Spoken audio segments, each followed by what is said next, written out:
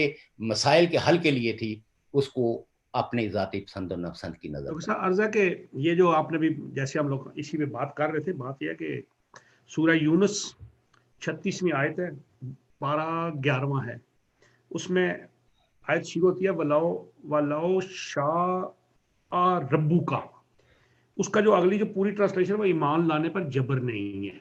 کسی کو جبر نہیں کر سکتے کسی کے ساتھ. ہم تو وہ ہیں کہ جنہوں نے بٹو صاحب جس نے 93,000 جنگی قیدی واپس لائے، کتنے ہزار مربع میل رقبہ وہ ان سے وڈرا کر چھڑایا، اور پھر اس شخص نے ایک آئین دیا،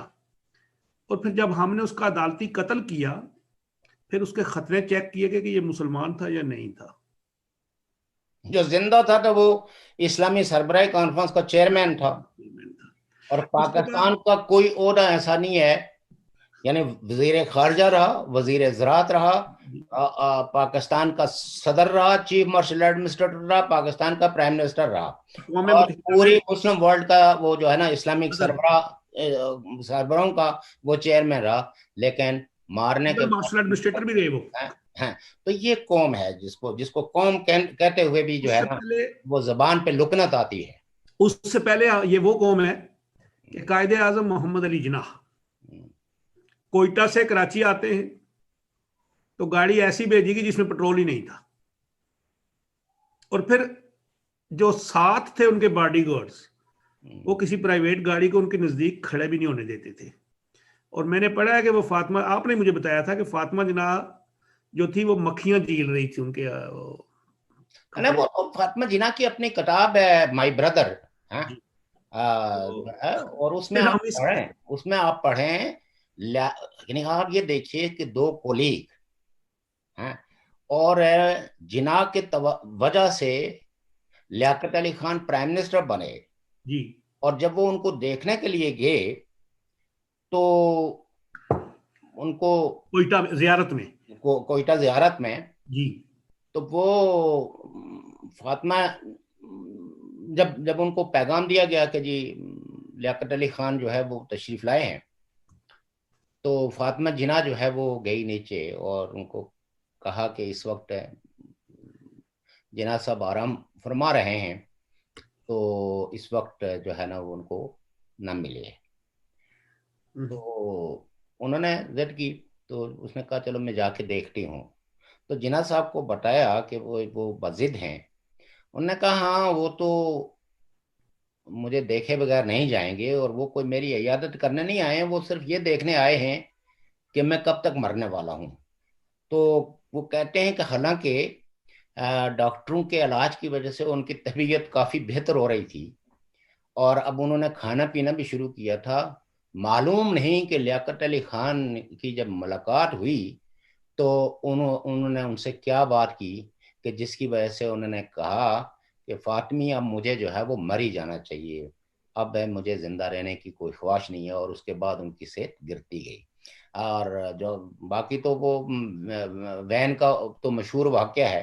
اور کسی نے ان پہ کتاب لکھی ہے جناح صاحب پہ ایک چیپٹر میں، تو اس نے کہا کہ اس آدمی کو جس وقت وہ سڑک کے کنارے پڑا ہوا ایک سٹیچر پہ اور مکھیاں اس کے منہ پہ جو ہے وہ بار بار ہو رہی تھی، تو اس وقت اس شخص نے کیا سوچا ہوگا کہ میں نے کیسا ملک بنایا اور کیسی قوم تعمیر کی ہے کہ جو اپنے فاؤنڈنگ فادر کے ساتھ یہ سلوک کر رہی ہے. تو بہرحال دیکھیں قانون قدرت ہے کہ، اور آپ یہ دیکھیے کہ مطلب آج کی دنیا میں آپ نظر ڈالیں تو وہی ملک ترقی کرتے ہوئے ہمیں نظر آ رہے ہیں. یہاں جہاں جو ہے وہ وسائل جو ہیں وہ پراپرلی یوٹیلائزڈ ہوتے ہیں for the betterment of the country. تو یہاں جو ہے یہاں تو جو وسائل ہیں وہ تو کوئی کبھی براڈ شیٹ کھا جاتا ہے، تو کبھی ریکارڈنگ کھا جاتا ہے، تو کبھی کوئی تو کبھی کوئی، کبھی کسی کمیشن کی نظر ہو جاتے ہیں، تو کبھی کسی معاہدے کی نظر ہو جاتے ہیں. کبھی پی آئی اے کا پیٹ بھرنے کے لیے آپ کو ملینز اینڈ ملینز جو ہے وہ اس کے جو ڈیفیسٹ دینے پڑتے ہیں. کبھی آپ کو اسٹیل مل، اور اب تو خیر آپ قومی اثاثے جو جس جو جن جو جو جو پاکستان کے ایسٹس تھے، اب آپ ان کو بیچ بیچ کے تو دن پورے کر رہے ہیں. اور پریشانی میرے خیال میں ہر سمجھدار آدمی کو یہ ہونی چاہیے کہ جو اقتدار پہ بیٹھے ہوئے لوگ ہیں ان کو اس پہ کسی قسم کی نہ کوئی شرمندگی ہے اور نہ کوئی ان کو تفکر ہے. اور تفکر کیوں ہو ان کو؟ انہوں نے تو ساری دنیا میں اپنے لیے جزیرے بنائے ہوئے ہیں، صرف مکان نہیں جزیرے بنائے ہوئے ہیں. اور جہاں جو ہے وہ طاقتوروں کے لیے ایک قانون ہو اور کمزوروں کے لیے دوسرا قانون ہو، تو وہاں آپ کسی اچھائی کی امید رکھنا، میں سمجھتا ہوں کہ یہ بھی ایک سادگی ہے. ادروائز تو وہاں اچھائی انہوں نے ان کے ساتھ نہیں کی کہ جنہوں نے دن رات ایک کر کے ان کے لیے کچھ نہ کچھ کیا ہے. ان پہ انہوں نے رحم کھانے کی کوشش نہیں کی ہے. تو باقی تو لوگ میں سمجھتا ہوں کہ اور ہم جیسے گناہ گاروں کو تو وہ کیا رحم کھائیں گے یا کیا وہ ہیں. لیکن ہمیں فکر یہ ہے کہ جب ملک جو ہے وہ ٹوٹتے ہیں یا تباہی آتی ہے تو سب سے زیادہ سفرر جو ہے وہ ہمارے ہی طبقے کے لوگ ہوتے ہیں. سب سے زیادہ جو ہے وہ پریشانی انہیں ہی لاگو ہوتی ہے، اور ان پریشانیوں کا پھر اس وقت کوئی مداوع کوئی کر ہی نہیں سکتا اگر کوئی کرنا چاہے بھی. لیکن شکر یہ ہے کہ ہم گلوبل ویلیج میں رہتے ہیں، تو آج کی دنیا بہرحال اتنی سینسیٹیو ضرور ہے کہ جس 2005 میں زلزلہ آیا تھا تو پوری دنیا نے بہت شادہ دلی کے ساتھ کنٹریبیوٹ کیا تھا. اگرچہ وہ پیسے جو ہے وہ متاثرین کو آج تک نہیں مل سکے، وہ بھی پاکستان کے بے رحم نظام نے ان کو اپنے لیے، اپنی عیاشیوں کے لیے اپنی بڑی بڑی تنخواہیں ان سے ٹی اے ڈی اے وصول کیے. اور لوگ آج وہ ایک پورا محکمہ بنا تھا جی، ایرا گیرا پتہ نہیں کیا نام تھا اس کا. ہمارا گہرا ہی تھا جو ہے نا، ہیرا ایرا ہیرا اس کو کہتے تھے، لیکن عموماً جو ہے نا ان کو بطور لوگ وہ انہوں نے کہتے میرا خیال ہیں ہے وہ پیسے سارے کمائے باغ مظفرآباد راولاکوٹ کے نام پہ اور لگائے پتہ نہیں کسی اور جگہ. کسی جگہ بھی نہیں لگائے ہیں. وہ پیسے سیدھے ان کے تجوریوں میں، ان کی بڑی بڑی تونے بنانے میں، تونے باہر نکالنے میں وہ کام آئے ہیں، اور ذاتی تجوریوں میں لوگوں کے گئے ہیں. چونکہ اس میں لوگوں کی جو ہے وہ تنخواہیں اتنی ہائی پیمانے پہ، یعنی ایک ریلیف کے فنڈ میں انہوں نے کسی کی 5 لاکھ تو کسی کی 10 لاکھ، حد تک کہ جو سویلین میں سے بھی کوئی بندہ جو ہے نا وہ کہیں اس میں انہوں نے ریکروٹ کیا تو اس کی تنخواہ بھی جو عام لوگوں کی تنخواہوں سے کئی گنا زیادہ تھی. لیکن وہ ریکروٹ تو وہی کیے ہوں گے جو بڑے خاص خاص کوئی ہوں گے واقفی. تو یقیناً اس میں بھی واقفیت کا بڑا تعلق تھا، رشتے ناتوں کا بھی بڑا اس میں عمل دخل تھا. کچھ انٹرنیشنل این جی اوز نے تو مداخلت کر کے کچھ لوگوں کو ریکروٹ کرنے کی کوشش کی. انہوں نے تو بلکہ جو رپورٹیں دی کہ بھئی جو پاکستان کے آفیشلز جو ہے وہ تو مقامی لوگوں میں سے کسی کو جو ہے نا وہ یعنی چھوٹی موٹی نوکری کے لیے بھی رکھنے کے روادار نہیں ہے. وہ بھی انہوں نے اپنے اپنے علاقوں سے لائے ہوئے ہیں، باورچی سے لے کے تو جو ہے وہ گھر میں دیگر کام کاج کے لیے، وہ بھی لوگوں کو انہوں نے روزگار نہیں دیا. تو بہرحال ایک لمبی دل ویسے خراب. آپ نے آج ابھی بات ہوئی تھی کہ 4 موسم آپ نے بات کی، مجھے بڑی کو خیال آ گیا کہ ہمارے وزیر اعظم صاحب نے ایک تقریر میں کہا کہ 12 موسم ہے پاکستان میں. دیکھیں یہ بات تو کشمیر کے لیے تو کہی جا سکتی ہے، لیکن پاکستان کے تو 4 ہی موسم ہیں. وہی نا وہاں گرمیوں میں شدید گرمی پڑتی ہے، سردیوں میں سردی ہوتی ہے، جی اور آپ کہہ سکتے ہیں کہ معتدل مزاج موسم بھی رہتا ہے کچھ جی. عرصے کے لیے. لیکن وہ بس ایسے ہی 12 سیزنز تو یہ صرف چونکہ کشمیر کی وہ ہے، جیسے میں آپ کو بتاؤں کہ تراڑکھل میں مئی جون میں بہت ٹھنڈا موسم ہوتا ہے، بالکل خوشگوار. لیکن اگر آپ 12 کلومیٹر آگے چلے جائیں ہجیرہ تو شدید گرمی، یعنی آپ یہ سمجھیں گے کہ آپ ایک دم جو ہے وہ برف سے آگ کے چولہے میں آ گئے. اور اسی طریقے سے اگر وہاں سے اوپر آپ پوٹھی چھپریوں کی طرف چلے جائیں تو پھر ٹھنڈا، پھر آگے باسپور میں چلے جائیں تو پھر موسم بہت خوشگوار. تو اس طرح کشمیر کے اندر تو ہر 4-5 کلومیٹر کے بعد موسم تبدیل ہو جاتا ہے، ایون گرمیوں میں بھی، سردیوں میں بھی، اور بہار میں بھی. تو وہاں تو موسم جو ہے وہ بڑے رنگا رنگ موسموں کا ملک ہے ریاست جموں کشمیر. لیکن پاکستان میں عمومی طور پر جو ہے وہ 4 ہی موسم ہوتے ہیں. اچھا شوکت صاحب، بات آتی ہے آگے کہ وہ پاکستان کے کچھ سیاسی معاملے بھی، پی ڈی ایم بنی تھی نا، پی ڈی ایم، جی جی جی جی جناب مولانا فضل الرحمان صاحب کی جو سرپرستی میں، اور یہ ساری 10 جماعتیں ہیں جی، وہ Pakhtun M D P D M, ان کو تو نکال دیا تھا نا انہوں نے، وہ جو پشتین وغیرہ تھے، عام پختون تحفظ موومنٹ، ان کو نکال وہ دیا. انہوں نے نکالا نہیں تھا، بلکہ آپ یہ کہہ سکتے ہیں کہ جو محسن داوڑ تھے وہ اپنے انڈیویل حیثیت میں اس میں اس کے شریک ہوئے، اور کراچی کے جلسے میں بھی اور بلوچستان میں بھی کوئٹہ کے جلسے میں انہوں نے شرکت کرنے کے لیے سفر کیا، لیکن وہ گرفتار کر لیا گیا تھا. لیکن یہ ہے کہ پی ٹی ایم جو ہے وہ ایز آرگنائزیشن جو ہے وہ اس کا حصہ نہیں تھی، اور میرے خیال میں ان سے یہی کہا گیا تھا کہ بھئی یہ چونکہ پولیٹیکل پارٹیز کا الائنس ہے، پرسنالٹیز کا نہیں ہے، تو لہٰذا یہ ہے کہ آپ اپنی پارٹی سے جو ہے نا مینڈیٹ لے کے تو یہاں اپنی پارٹی کی نمائندگی کریں پختون تحفظ موومنٹ کے. جو انہوں نے کہا کہ نہیں، وہ تو نہیں شامل ہونا چاہتی، تو اس وجہ سے پھر وہ بھی نہیں شامل ہوئے. لیکن بہرحال یہاں 11 پارٹیاں ہیں، اور یہ الائنس کا جب بھی سوال آئے تو لوگوں کے ذہنوں میں ایک رہنا چاہیے کہ یہ کوئی انقلابی پارٹیوں کا اتحاد نہیں ہے، یہ کوئی بائیں بازوں کی پارٹیوں کا اتحاد نہیں ہے، یہ کوئی نظام کی تبدیلی کا الائنس نہیں ہے. یہ ایک حکومت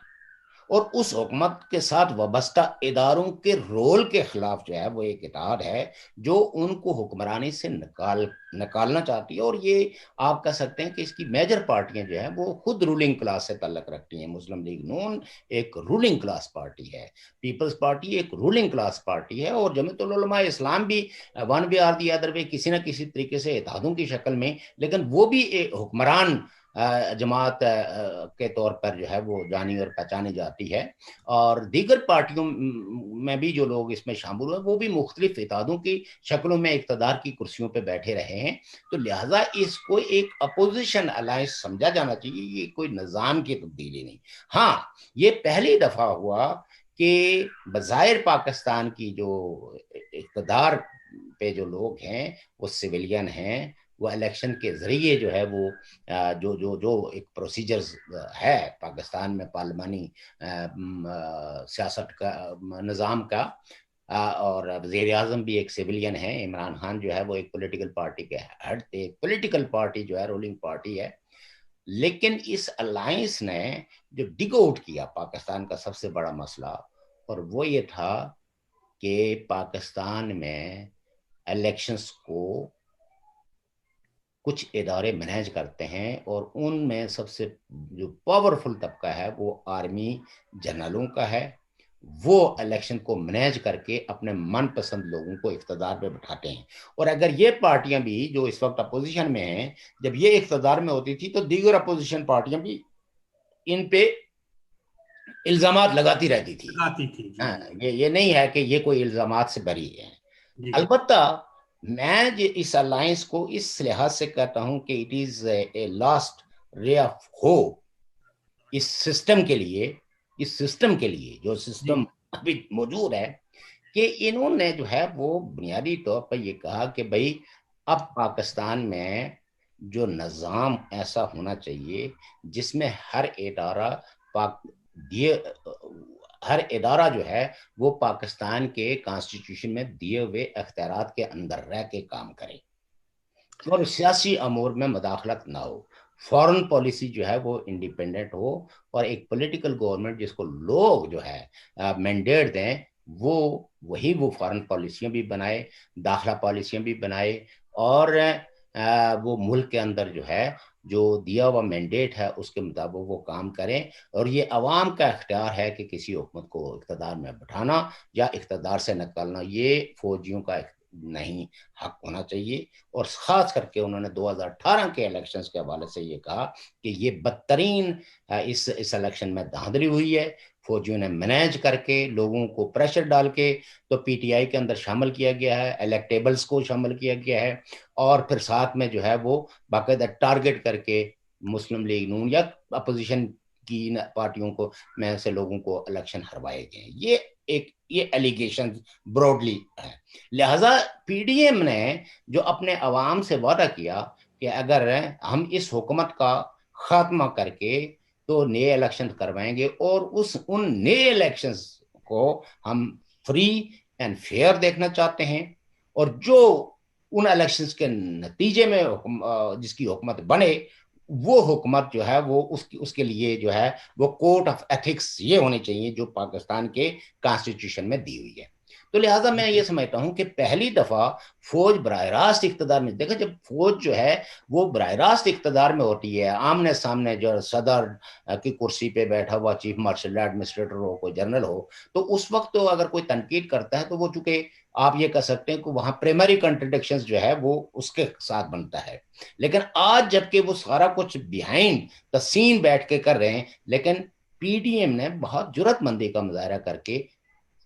درست مسئلے کی نشاندہی کی ہے، اور جرات کے ساتھ اس کی نشاندہی کی ہے، اور پھر یہ کہا کہ یہ حکمران جو آج ہمارے سروں پر مسلط ہیں یہ اس ایجنڈے کو پروموٹ کر رہے ہیں جو ایک فاشسٹ ایجنڈا ہے، جہاں فریڈم آف ایکسپریشنز کمپرومائزڈ ہے، جہاں میڈیا کا گلا دبا دیا گیا ہے، جہاں جوڈیشری جو ہے وہ فنکشنل نہیں ہے، جہاں کوئی ادارہ بھی جو ہے وہ پراپرلی کام نہیں کر رہا ہے، اور مہنگائی دن بہ دن بڑھ رہی ہے، جو لوگوں کی یعنی جو ضروریات اشیاء جو ہیں وہ لوگوں کی دسترس سے باہر ہو گئی ہیں، اور غربت میں بے پناہ اضافہ ہو گیا ہے۔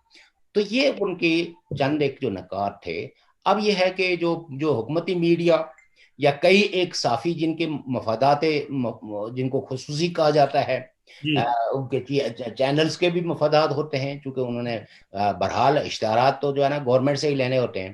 تو وہ عمومی طور پر لوگوں کو جب سے یہ پی ڈی ایم الائنس بنا ہے اس کے حوالے سے کبھی خیر کی خبر انہوں نے نہیں سنائی ہے، بلکہ ہمیشہ، اور پھر خاص کر کے کچھ لوگ جو ہے وہ اپنے چینلوں کو یا جنہوں نے یوٹیوب چینل بھی بنائے ہیں وہ بھی ایک بڑی سرخی لگا کے تو ایک سنسنی خیزی پیدا کرتے ہیں کہ جناب بس اب عمران خان کے گرد گھیرا تنگ ہو گیا، اب فیصلہ ہو گیا، اب بڑے بیٹھ گئے، اب چھوٹے بیٹھ گئے۔ یہ سب چیزیں چونکہ یہ ہمارا مینڈیٹ نہیں ہے، ہم تو ہم اپنے آپ کو جواب دہ سمجھتے ہیں بطور ایک سیاسی کارکن کہ ہم کوئی ایسی پیشن گوئی اپنے تجربوں کی بنیاد پہ جس کو اگر ہم درست بھی سمجھتے ہیں تو وہ نہیں کرتے، لیکن جو شواہد جس کو کہتے ہیں کہ جو سرکمسٹانشل ایویڈنس ہم جو اکٹھے کر رہے ہیں تو اس کے مطابق ہم یہ کہہ سکتے ہیں کہ بہرحال عمران خان صاحب کی حکومت اپنا ٹینیور پورا نہیں کرے گی، اس کے گرد جو ہے وہ آپ یہ کہہ سکتے ہیں کہ ایک گھیرا تنگ کر دیا گیا ہے، اور اب اگر یہ کوئی سیدھا کام بھی کریں گے تو وہ الٹا ہی پڑے گا۔ کہ یہ پاکستان کی جو ہے نا رسم ہمیشہ یہ رہی ہے کہ جب گھیرا تنگ بڑھ جاتا ہے تو اس وقت اگر کوئی جیسے بھٹو صاحب نے جو ہے وہ اس وقت بہت سارے اقدامات کیے جب ان کو لگا کہ جو ہے وہ ان کی حکومت کو ختم کیا جا رہا ہے، لیکن ان ساری چیزوں کو وہ بھٹو صاحب کے نہ حکومت کو بچا سکے اور نہ ہی ان کے لیے کوئی تحسین رکھ پائے، جیسے جمعہ کی چھٹی۔ تو اسی طریقے سے میں یہ سمجھتا ہوں کہ عمران خان صاحب کی حکومت جو ہے وہ اب بہت کمزور ہو گئی ہے، وہ اس میں اب وزراء ایک دوسرے پر چونکہ ان کو بھی پتہ ہے کہ ہم کیا لے کے دوبارہ لوگوں کے پاس جائیں گے، اس لیے کہ 2.5 سالوں میں یہ حکومت جو ہے وہ عوام کے لیے کوئی ایک ایسا پروجیکٹ نہیں جس کو یہ مثال کے طور پہ پیش کر سکیں کہ یہ ہم نے کیا ہے، نہ کوئی لوگوں کی کوئی سہولت کے لیے کوئی ایسا پیکیج دے سکیں۔ وہ جو ماضی کی حکومتیں سبسیڈری دیتی تھی جس کی وجہ سے کم از کم مطلب لوگ جو ہے نا اپنے روح اور تن کے رشتے کو برقرار رکھتے تھے، وہ بھی انہوں نے ختم کر کے، اور اب تو یہ ہے کہ پشاور اور کئی جگہوں پہ ہسپتال اور یونیورسٹیوں کے اساتذہ کو اور پشاور یونیورسٹی ان کو تنخواہیں نہیں مل رہی ہیں، اور لیبارٹریز کے اندر جو ہے نا جو جہاں طلباء جو ہے وہ سیکھتے ہیں، لیبارٹریز کے اندر بھی سامان مہیا نہیں کیا جا رہا ہے،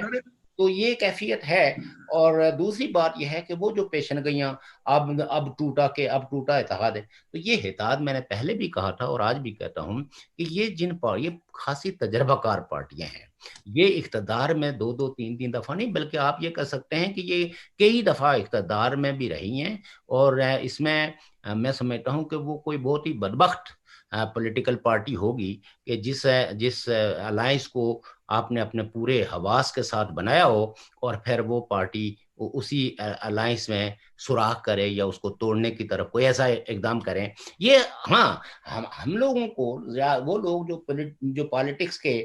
ماہرین نہیں ہیں، تو وہ ایک الائنس کو وہ کسی جلسے کے اندر اگر کوئی وہ تقریر کر لیتے ہیں تو اس تقریر کو ہم پکڑ کے پھر بیٹھ جاتے ہیں تجزیوں کے لیے، پھر دوسری تقریر میں اگر ذرا سا بھی ان الفاظ سے کچھ کم درجے کے الفاظ کہے گئے ہیں تو پھر ہم مطلب یہ ہے کہ اسے یہ نکالنا شروع کر دیتے ہیں کہ کمپرومائز ہو گیا ہوگا۔ تو الائنس یہ برقرار رہے گا جب تک کہ اس نے جو مقاصد اپنے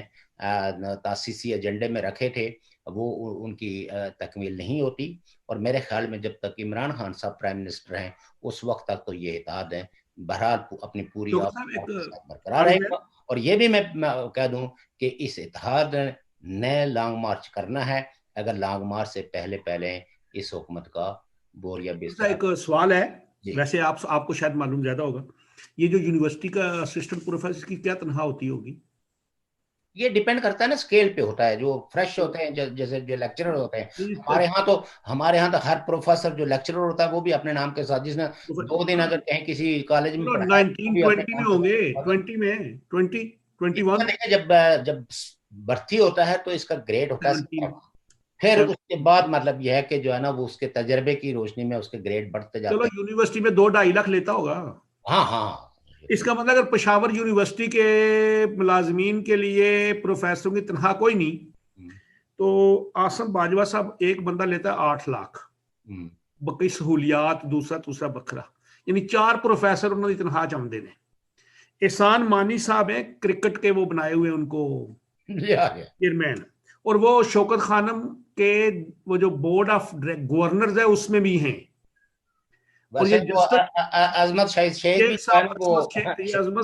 صاحب بھی اس میں بورڈ آف گورنرز میں۔ تو جو احسان مانی صاحب ہے ان کو پچھلے عرصے میں جو ان کا وہ پیریڈ یہ گزرا ہے کوئی 2.5 کروڑ روپیہ ان کے اوپر خرچ ہوا ہے، تو کرکٹ کا میچ کوئی بھی نہیں ہوا ابھی تک، کرکٹ ادھر ہی ہے۔ اچھا، بات آ رہی تھی وہ ہم لوگ بات کر رہے تھے پیپلز پارٹی کے بارے میں، پی ڈی ایم کے بارے میں۔ پی ڈی ایم بنتے وقت جو مقاصد تھے، اس کے بعد ابھی 1-2 دن پہلے بلاول بھٹو صاحب نے کہا کہ ہم وہ تحریک عدم اعتماد لائیں گے، اور پھر کل جواب شکوا آسن اقبال صاحب نے کہہ دیا جی وہ پیپلز پارٹی تحریک پوری کر لے۔ لیکن آج کی خبر یہ ہے کہ آصف زرداری صاحب نے اور نواز شریف کا مکالمہ ہوا ہے، انہوں نے اپنی بیٹی بختاور بٹو کی شادی کے بارے میں نواز شریف صاحب کو کہا کہ آپ تو نہیں آ سکتے، ہمیں پتہ ہے، لیکن ہم دعوت تو دیں گے آپ کو۔ تو جب سیاسی لوگ ملتے ہیں تو کوئی نہ کوئی آپس میں سیاسی بات بھی ہوتی ہے، تو انہوں نے کہا جی مریم نواز جو ہے نا وہ شادی میں دائیں گی۔ تو پھر ساتھ ہی نواز شریف صاحب سے وہ بات کہی کہ جی وہ آسن اقبال صاحب نے جو بات کی تھی، تو انہوں نے کہا جی بات یہ ہے کہ تحریک عدم اعتماد پہ ہم آپ کے ساتھ ہیں۔ یہ جو نواز شریف صاحب کا خاص الخاص ایک ہوتا ہے نا، جو رپورٹر صاحب اس بندے نے جو بات آگے کی ہے کہ اس کو مراد علی شاہ صاحب نے خط لکھا ہے وزیر اعظم پاکستان کو، اور اس میں انہوں نے لکھا ہے کہ وفاقی وزیر نے بڑے بدتمیز نے، پنجابی وچ بدتمیز، کہ وہاں پہ بیٹھ کے تو وہ علی زیدی صاحب اور یہ سو نا، یہ عجیب سی ان کا لہجہ ہوتا ہے بات کرنے کا، تو ان کو ذرا وہ کیا کہتے ہیں لگام بنائے۔ تو یہ آپ کیا سمجھتے ہیں کہ پیپلز پارٹی کے یو ٹرن لے کے پھر واپس یا کوئی یہ تو نہیں کام شروع کر دیا؟ I don't think so۔ مطلب یہ ہے کہ دیکھیں پیپلز پارٹی کیوں اپنے ہی بنائے ہوئے الائنس سے بیک آؤٹ کرے گی، جبکہ پیپلز پارٹی اگر یہ الائنس نہ ہوتا بنا ہوا ہوتا تو شاید اس وقت سندھ میں اگر کوئی کمفرٹیبلٹی تھوڑی بہت بھی پیپلز پارٹی کی حکومت کو کوئی استحکام ملا ہے تو وہ اس الائنس کا دباؤ ہے کہ جی جس کی وجہ سے پیپلز پارٹی تھوڑی بہت سندھ کے اندر بھی کمفرٹیبل محسوس کر رہی ہے، ورنہ نہیں تو اس وقت تو نو کانفیڈنس اور گورنر راج کی باتیں عام چل رہی تھی، بالکل بالکل جی جی اور حد یہ تھی کہ جو ڈفرینٹ جو صوبوں کے اپنے خاص کر کے بلوچستان اور سندھ کے، تو ان کے جو چھوٹے موٹے جزیرے ان کے ساتھ ہیں ان پہ تو وفاق نے آنکھیں کیا تھا وہ تو وہ نہیں، اس کے اور گاہک بھی مل گئے ہوں گے آگے جی، کہ اس کے گاہک بھی تیار تھے. اور پیپلز پارٹی یہ اچھے طریقے سے سمجھتی ہے کہ یہ الائنس جو ہے وہ بہت پاورفل ہے، اور اگر پیپلز پارٹی خدا نخواستہ اس الائنس سے باہر نکلے گی تو پیپلز پارٹی اپنا نام تو کسی اچھے ناموں میں نہیں لکھوائے گی، لیکن یہ الائنس پھر بھی پاورفل رہے گا. یعنی آج بھی اگر اس الائنس کی کا پوٹینشل اگر آپ نے دیکھنا ہے تو بیسیکلی اسلام آباد کو متاثر کرتا ہے پنجاب، اور مسلم لیگ نون جو ہے اسٹریٹ پاورز جو ہے وہ مسلم لیگ کے پاس ہے. پنجاب میں اب پیپلز پارٹی کے پاس، سندھ سے پیپلز پارٹی زیادہ سے زیادہ 2000 3000 4000 لوگوں کو ہی لا پائے گی، لاکھوں لوگوں کو تو لا نہیں سکتی. جی تو دوسری بات یہ ہے کہ اس کے اسلام آباد کے نزدیک رکھتا ہے خیبر پختونخوا، اگین یہ اس میں جمعیت العلماء اسلام کے پاس ہیں، اسٹریٹ پاور ہے، اور پھر اس کے ورکرز جو ہے وہ کمیٹیڈ بھی ہیں، زیادہ ڈسپلنری بھی ہیں. تو کہنے کا مطلب یہ ہے کہ یہ الائنس پھر بھی، یعنی 11 میں سے ایک پارٹی اگر باہر نکل بھی جائے تو جی تب بھی اس الائنس کی صحت پہ کوئی زیادہ برا اثر مرتب نہیں ہوگا. جی اور لیکن میں پیپلز پارٹی کو کوئی بیوقوفوں کا ٹولہ نہیں سمجھتا ہوں. پالیٹکس میں یہ لوگ ایک دوسرے کے ساتھ چالاکیاں کرتے رہتے ہیں، اور چونکہ یہ پارٹیوں کو نظام بدلنے کے لیے تو جدوجہد کر نہیں رہی ہیں، ان کی جدوجہد جو ہے وہ تو بلاخر ایک کو بے دخل کر کے خود کو اقتدار میں آنے کی ہے. البتہ جی کچھ اچھی روایتیں قائم کرنے کا انہوں نے دعوے کیے ہیں، وہ بھی آپ جب تک یہ اقتدار میں آتے نہیں وہ اس وقت تک جو ہے وہ آپ ان کے بارے میں بہت زیادہ کوئی حسن زن نہیں رکھ سکتے. جی لیکن یہ کہہ سکتے ہیں کہ شاید جو ماضی کے ان کے جو تلخ تجربے رہے ہیں، اور ان تجربوں کا ہم نے چھوٹا موٹا اظہار دیکھا ہے نواز شریف کی حکومت میں، کہ انہوں نے اداروں کو بہرحال کچھ نہ کچھ لگام ڈالنے کی کوشش کی، جس کی وجہ سے وہ اتنے مطلوب ٹھہرے کہ ان کو وہ سزائیں دی گئی جو شاید ان پہ بنتی نہیں تھی. وہ سزائیں انہوں نے وہی رگڑا چڑھا ہوا ہے ابھی جی. جن سزاؤں کے وہ مستحق نہیں تھے. لیکن بہرحال ہم یہ سمجھتے ہیں کہ آپ کے پاس تو آپشن کوئی نہیں ہے سوائے بلیو کرنے کے کہ شاید کسی جدوجہد کے نتیجے میں کوئی بہتری آئے. تو بہرحال اس پہ جو پیپلز پارٹی کا اور نون لیگ کا جو تاریخی جھگڑا ہے اس پہ بھی ہم گفتگو کریں گے. میرے خیال میں ہم پہلے بھی ماضی میں بھی جو ہے وہ پروگرام جو ہے وہ 1 گھنٹے سے کچھ نہ جی جی کچھ، تو اب بھی 1 گھنٹے سے اوپر ٹائم ہو گیا ہے. تو دوسری بات ایک اور ہے، آج چودھری منظور صاحب ہیں، ایک پیپلز پارٹی کے ترجمان ہوتے ہیں، وہ اکثر ٹاک شوز میں بھی آتے ہیں، آپ ان کو جانتے بھی ہیں. انہوں نے کہا ہے کہ مارچ تک 3 اسمبلیوں میں تحریک عدم اعتماد آئے گی. وہ احسن اقبال صاحب نے یہی کہا تھا، جو ہے نا انہوں نے کوئی عدم اعتماد کی تحریک کی کوئی مخالفت میں نہیں کہا تھا. انہوں نے کہا کہ بات یہ ہے کہ ہم ایک تجربہ جو ہے وہ کر چکے ہوئے ہیں سینٹ میں، اور ہماری میجورٹی ہونے کے باوجود ہم وہ عدم اعتماد جو ہے وہ فتح مندی سے امکنار اس نہیں وقت کر پوزیشن اور تھی نا، میرا خیال ہے. سکتے. پوزیشن تو ابھی آپ کچھ نہیں کہہ سکتے نا، دھوکہ بھی ہو سکتا ہے. اس وقت بھی آپ کہہ سکتے ہیں کہ تازہ جو ہے مولانا فضل الرحمان کا دھرنا ہوا تھا، اور اس وقت بھی بہت باتیں لوگوں نے کی تھی کہ اسٹیبلشمنٹ نے، جرنلوں نے جو ہے نا مولانا فضل الرحمان سے باتیں کی ہیں کہ ہم نیوٹرل ہوں گے، ہم آئندہ کوئی وہ نہیں کریں گے. لیکن وہ تجربہ انہوں نے کیا، اور اس تجربے کی روشنی میں انہوں نے دیکھا کہ جنرل جو حمید ہیں انہوں نے کس طرح سینٹ پہ اپنا انفلوئنس ڈال کے تو سینیٹرز کو جو ہے نا جو بیسیکلی اپوزیشن پارٹیوں سے تھے ان کو توڑ کے تو بتا دیا کہ بھائی. لیکن پنجاب میں تو 2 چودھری سامنے آ گئے نا جی، وزیر اعلیٰ واسطے.